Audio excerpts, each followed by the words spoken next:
Bonjour à tous et bienvenue dans votre journal des produits de bourse de l'Obsa du vendredi 19 octobre.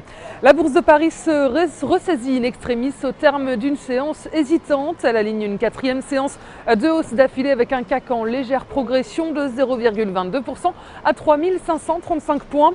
Les nombreuses publications trimestrielles d'entreprises plutôt médiocres ont plombé la tendance. Le secteur de la consommation surtout est touché. Nestlé signe un ralentissement de la croissance plus fort qu'attendu au troisième trimestre et cela se répercute sur Danone, déjà touché par sa propre publication en début de semaine. Le groupe agroalimentaire cède 0,39% à la clôture. Coup de frein également pour le groupe de spiritueux Rémy Cointreau et Pernod Ricard se retrouve également au bas du tableau, ainsi que le groupe de luxe LVMH qui possède une branche cognac et spiritueux. Le grand rendez-vous de la semaine, c'était l'ouverture d'un nouveau sommet européen hier à Bruxelles. Les espoirs sur l'Europe auront permis au CAC de résister.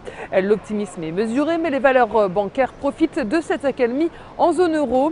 Société Générale gagne 2,53%, Crédit Agricole 1,63% et BNP Paribas 0,05%. Plusieurs statistiques ont été dévoilées hier. La Chine a annoncé une croissance de 7,4% de son PIB au troisième trimestre, assez faible, mais qui reste néanmoins conforme aux attentes.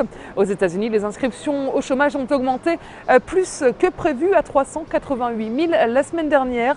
La bourse de New York tombait dans le rouge hier avec une baisse de 0,06% pour le Dow Jones et d'1% pour le Nasdaq.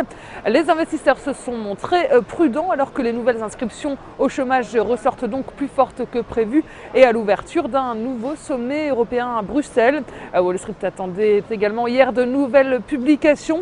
Morgan Stanley a fait mieux qu'attendu mais tombe dans le rouge au troisième trimestre. Verizon Communication affiche une hausse de 16% de son bénéfice trimestriel. L'opérateur de téléphonie mobile a profité notamment d'une hausse des tarifs et du lancement de l'iPhone 5 d'Apple. Côté change, l'euro est stable à 1,3098 $. Sur le front des matières premières, le baril de Brent perd 76 cents à 112,46 $. Sur le marché des produits de bourse, les volumes sont en baisse avec 18,6 millions d'euros échangés dans une séance débutée à la baisse et clôturée en légère hausse. Si on regarde d'abord du côté de la répartition par type de produit, eh bien on voit que les certificats sont en baisse à 79% des échanges et les varants sont en hausse à 21%. Et concernant les transactions, les certificats sont à 74% des échanges et les varants à 26%. Et du côté de la répartition par sous-jacent, les indices sont en baisse avec 59% du marché, les actions sont en hausse à 40%. La répartition des transactions sur les varants nous dit que les indices représentent 32% des échanges, les actions 67%, le taux de change est à 0% et les matières premières sont à 1%. La valeur du jour, c'est aujourd'hui la SS2I Capgemini.